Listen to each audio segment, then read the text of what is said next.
पिछली बार भी सुखदेव जी हुए थे, पिछली बार भी राजा परीक्षित हुए थे। अब की बार राजा परीक्षित ने भागवत कथा सुने और उनका उद्धार हो गया। और इससे पहली सृष्टि में, प्रलय से पहले की सृष्टि में सुखदेव जी गृहस्थ थे।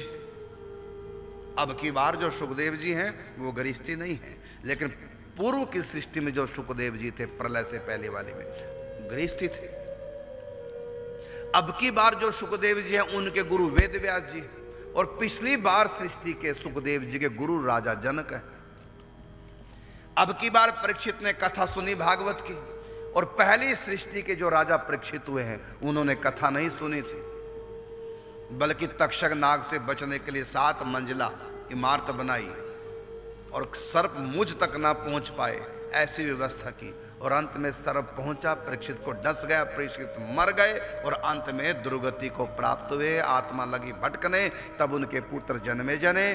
देवी भागवत महापुराण की कथा कराई, तब उनके पिता राजा परीक्षित का उद्धार हुआ। ये कथा है पिछले कल्प की, अब की बार की नहीं। अब की बार तो उन्होंने भागवत सुनी है। पिछली बार कोई और राजा परीक्षित बने, अब की बार कोई और बने, उससे अगली बार कोई और बनेगा राजा परीक्षित। तो जो घटनाएं हर कल्प में घटना घटेंगी उनको पौराणिक घटना कहते हैं। हर बार निम्बार्काचार्य जी इस दुनिया में आते हैं। जब जब श्री कृष्ण अवतार होगा 8वें 7वें मनवंतर के 28वें द्वापर युग में, उसके तुरंत बाद निम्बार्क भगवान आएंगे। कारण क्या? क्योंकि ये पुराण में लिखा हुआ है, भविष्य पुराण में लिखा हुआ है। तो पुराणों में जो घटना लिखी है वो पौराणिक घटना है, वो हर बार घटेंगी। इसका अर्थ है हर बार निम्बार्काचार्य जी इस दुनिया में आएंगे।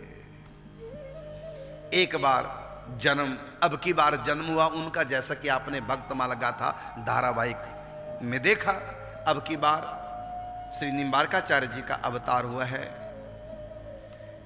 महाराष्ट्र में गोदावरी के तट पर पैठण के पास मूंगी नाम के स्थान पर अरुणाश्रम में अवतार हुआ। एक बार निम्बार्क भगवान का अवतार गोवर्धन में हुआ है, एक बार निम्बार्क भगवान का अवतार द्वारकापुरी में हुआ है, एक बार भगवान निम्बार्काचार्य जी का अवतार नैमिषारण्य में हुआ है, किसी कल्प में, दूसरे कल्प में, दूसरी सृष्टि में। तो निम्बार्क भगवान ये पौराणिक महापुरुष हैं, अर्थात हर बार आएंगे।